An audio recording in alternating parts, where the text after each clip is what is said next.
አሜን አሜን አሜን። ላለፉት 35 ዓመታት የአውሮፓን ፈረንጅ 20 30 ሺህ እየሄድኩ በየዓመቱ ሰብካለሁ። 20 30 ፈረንጅ በየዓመቱ ሰብካለሁ።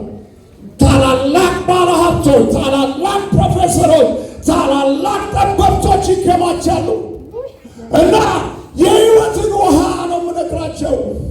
ያንተ ሀብት፣ ያንተ ገንዘብ፣ ያንተ ስልጣን ዜሮ ነው። የኔ ኢየሱስ በአገሬ ያለችው ድሃ ሴት ኢየሱስን እያመለከች እየጸለየች የምትኖረው እሷ ካንተ ትሻላለች እና ፈረንጅ በሙሉ መጥቶ መድረክ ላይ ይደፋል። ምክንያቱም ሕይወቱን የሚያረካ ነገር የለውም። በተለይ የስካንዲኔቪያን አገሮች ኖርዌይ፣ ፊንላንድ፣ ስዊድን፣ ዴንማርክ በዓለም ላይ እጅግ ከፍ ያለ የኑሮ ሌቭል ላይ የሚኖሩ ህዝቦች ናቸው። ስለ ሕይወት የሚቸገሩት ምንም ነገር የለም። ስራ ባይኖራቸው ስራ የለኝም ብለው አይቸገሩም። ስራ ባይኖራቸው ስራ የለኝም ብለው አይቸገሩም። ምክንያቱም መንግስት አካውንታቸው ውስጥ ደሞዛቸውን ይከትላቸዋል ስራ እስኪያገኙ ድረስ። ለልጆቻቸው አይጨነቁም። ለልጆቻቸው ትምህርት ቤት ቁርሳቸው፣ ምሳቸው በትምህርት ቤት ይበላሉ። ምንም የሚጨነቁበት ነገር የለም። ለልጆቻቸው ትምህርት ቤት ምንም የሚጨነቁበት ነገር የለም። ሆስፒታላቸው ዋው! ሆስፒታላቸው አንዳንዴ ሲሄድ ለመርቀጥ እግሬ ይንቀጠቀጣል። ልቀጠው ወይስ አድርገጥ? ሃይ ክላስ መሬቱ ያንተን ፊት ያሳያል። ጉበት ስላመመው ያ ህዝብ በጉበት በሽታ አይሞትም፣ ወይም እንዳንተ እንደ ሸዋ ህዝብ በወባ በሽታ አይሞትም። በትንሹ በጣም በትንሹ ከ90 እስከ 100 ዓመት የመኖር አቨሬጅ ሊቪንግ ስታንዳርዳቸው ህይወትን በከፍተኛ ደረጃ አጣጥሞ የሚኖር ህዝብ ነው። ከተሞቻቸው ምድሮቻቸው ስታዩዋቸው መንግሥተ ሰማያት ምን ትመስል ይሆን የሚል ጥያቄ የሚፈጥሩባቸው ይመጡ። አሁን አንተ ሾሬም ኖርኩ ብለህ ትቆራለህ። እግዚአብሔር ይቅር ይበል። ሾሬም ኖርኩ ብለህ በቃ ቸርች አትመጣም። በጣም ነው የሚያሳዝን። በዚህ አፈር በሆነ ከተማ ውስጥ ትቆራለህ። አትቆራ በለው። ወደ እግዚአብሔር ቤት ና በለው። አትኩራ እንጂ አንተ እኮ የዓለም መጨረሻ ህዝብ ሆነ ነው የምትኖረው። ምንም የምትኮራበት ምንም ነገር የለም።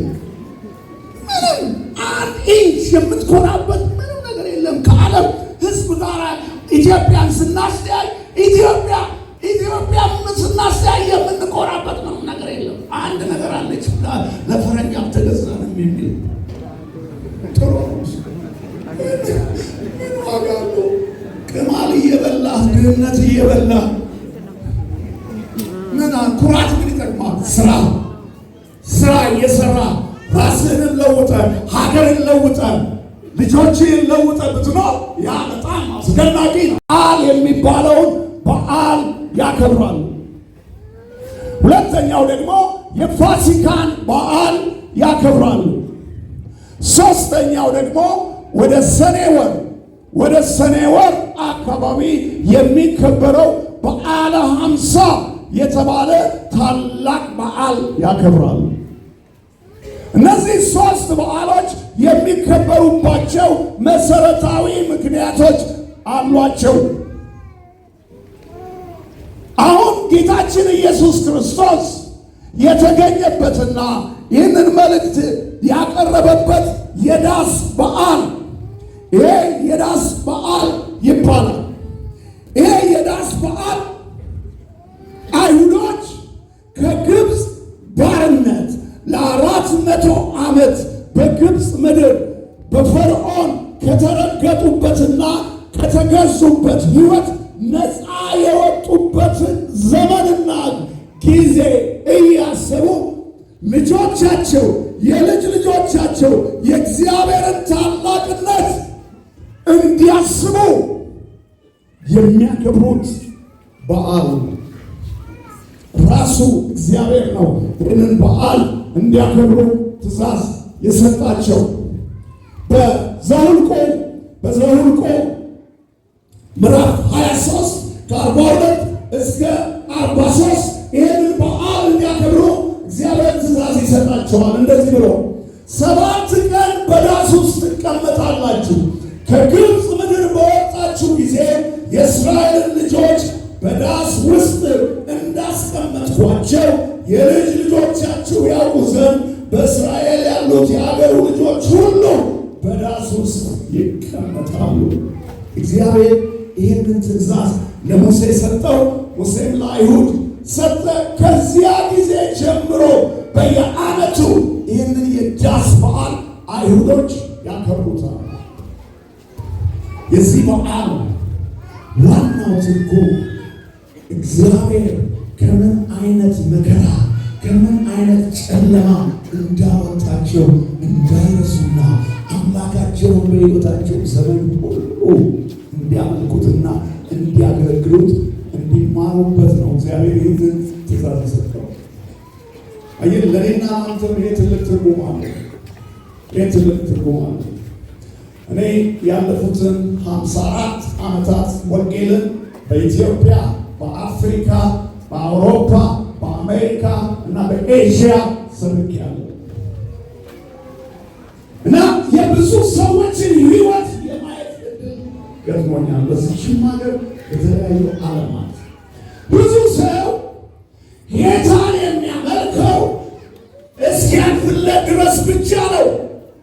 ድሃ የነበረ ገንዘብ እስኪያገኝ ድረስ፣ ያልተማረ ተምሮ ደሞዝ እስኪያገኝ ድረስ፣ ስልጣን የሌለው ስልጣን እስኪያገኝ ድረስ ቸርች ውስጥ ጉድ ጉድ ይላል፣ በጣም ያገለግላል።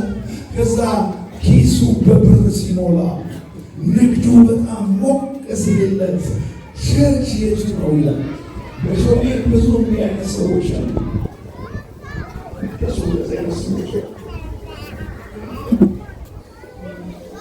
ሾኔ መምጣት ብዙ አልፈልግም፣ ብዙ አልወድም። አሁን በጣም አሰርቶለት መልካሙ ለመሪያችሁ ለሱ ጭጭ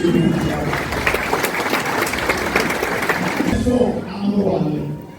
ከዛሬ 30 ምናምን ዓመት ኮንፈረንስ ነበረ እዚህ እናንተ ያዘጋጃችሁት ኮንፈረንስ እና ተስፋ አደርጋለሁ የሙሉ ወንጌሉ ዋና ፓስተር መር ደግሞ የሚገርመው እናንተ ትልቅ ሰው ነው የምትጠሩት፣ ግን እናንተ እዛ ቦታ የላችሁ። ዛሬም ስለመጣችሁ በጣም አመሰግናችኋለሁ።